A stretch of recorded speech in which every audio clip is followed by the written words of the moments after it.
غیر مسلموں کے ہوٹل میں کھانا کھانا، جہاں ہم رہتے ہیں وہاں غیر مسلم کے ہوٹل بھی ہیں، کیا ان کے ہاں کھانا کھانے میں کوئی حرج ہے؟ مہران خان۔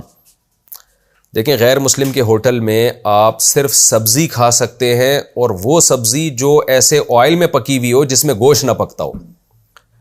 تو یہ جب تک یہ تحقیق نہ ہو جائے آپ کے لیے اس ہوٹل میں کھانا کھانا جائز نہیں ہے۔ تو جب بھی آپ کسی غیر مسلم کے ہوٹل میں جائیں، آپ پہلے اس سے پوچھیں کہ بھئی سبزی مجھے چاہیے، اور سبزی کا یہ بھی دیکھیں کہ کس برتن میں پکا رہا ہے وہ۔ ایسا تو نہ ہو کہ جس برتن میں سور بنتا ہے یا کتا بنایا جا رہا ہے اسی برتن میں، یعنی اسی آئل میں جو ہے سبزی پکائی جا رہی ہے، تو وہ بھی حرام ہو جائے گی۔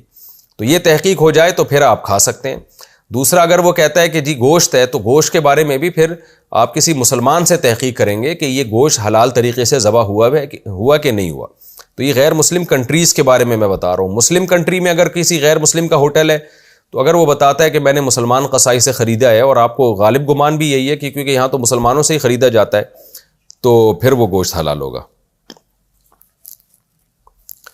عدالتی خلا کے بعد کیا دوبارہ نکاح ہو سکتا ہے؟ اگر کوئی عورت عدالت سے خلا لے لے تو کیا بعد میں دوبارہ اسی شخص سے نکاح ہو سکتا ہے یا نہیں؟ یسرا نجیب۔ دیکھیں، 90% جو عدالتی خلا ہو رہے ہیں وہ کالعدم ہیں، ان میں طلاق ہوتی نہیں ہے، کیونکہ جج کو اللہ نے یہ اختیار نہیں دیا کہ کسی اور کی بیوی کو وہ طلاق دے سکے، نہ یہ گورنمنٹ کے پاس اختیار ہے، یہ اختیار اس کے پاس ہے جس کی بیوی ہے۔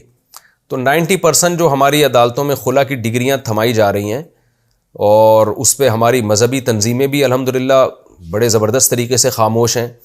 اور جب جنرل مشرف نے یہ عدالتی خلا کا لاء پاس کیا تھا تو اس وقت ہماری تمام سیاسی مذہبی تنظیمیں، اسلامی نظریاتی کونسل، سب الحمدللہ خاموش تھے، اور اب تک خاموش ہیں، اور جو ان کی حرکتوں سے لگ رہا ہے کہ قیامت تک وہ خاموش ہی رہیں گے۔ ان کے یہ مسائل ہی نہیں ہیں۔ تو مسائل جو ہے نا، یہ تو اللہ رسول کے احکامات کی دھجیاں اڑائی جا رہی ہیں، تو اس لیے اس پر غضب آئے گا، یا تو اللہ کو غضب آئے گا، اور کسی کو غضب نہیں آتا اس پہ، یا اس میاں کو غضب آئے گا جس کی بیوی اس کے ہاتھ سے عدالت اس کا نکاح ختم کر دیتی ہے۔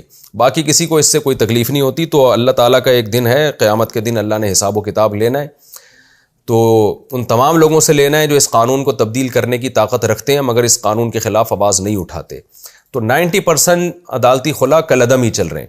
ہاں، کچھ کیسز ایسے ہوتے ہیں جن میں واقعی عورت جو شوہر پہ الزام لگاتی ہے، وہ الزام بھی ایسے سنگین نوعیت کے ہوتے ہیں کہ اس میں شوہر عدالت کو یہ حق ہوتا ہے کہ وہ نکاح ختم کر دے، اور ان الزامات کو عورت دلائل سے ثابت بھی کر دیتی ہے۔ تو وہ پروسیس سے اگر پورا گزرا گیا ہے اور پھر عدالت نے خلا دیا ہے، تو پھر اس میں وہ خلا معتبر ہوتا وہ فسخ نکاح ہے، لیکن اس کو جہالت میں خلا کہہ دیا جاتا ہے۔ تو اس لیے ہم جس عالم سے بھی آپ پوچھیں گے وہ آپ کو یہی بتائیں گے عدالتی خلا کے بارے میں کہ کسی نے بھی عدالت سے، کورٹ سے خلا لیا تو باقاعدہ کسی ریلائبل ادارے سے وہ کورٹ کے ڈاکومنٹس بھیجیں اور ان سے فتویٰ لیں کہ یہ خلا شریعت کے مطابق صحیح ہوا بھی ہے کہ نہیں ہوا۔ دارالعلوم کورنگی ہے، بنوری ٹاؤن ہے، جامعۃ رشید ہے، جامعہ اشرفیہ لاہور ہے، تو اکوڑا خٹک ہے وہاں پشاور میں۔ تو یہ جتنے بھی بڑے بڑے دینی ادارے ہیں، پراپر طریقے سے ان سے پراپر فتویٰ لیا جائے۔ اس فتوے میں اگر یہ بات آ گئی ہے کہ یہ خلا ہو گیا ہے تو پھر نکاح ختم ہو جائے گا، اور اگر اس فتوے میں یہ بات ہے کہ خلا یہ کالعدم ہے تو پھر نکاح ختم ہی نہیں ہوا، تو دوبارہ نکاح کرنے کی ضرورت ہی نہیں ہے، عورت اپنے سابق شوہر کے نکاح میں باقی ہے۔ تو اگر فتوے میں یہ بات آ جائے کہ یہ خلا معتبر ہے، خلا ہو گیا ہے، تو خلا پھر ایک طلاق بائن ہوتا ہے، اور ایک طلاق بائن میں میاں بیوی دوبارہ نکاح کر سکتے ہیں، عدت کے اندر بھی، عدت کے بعد بھی۔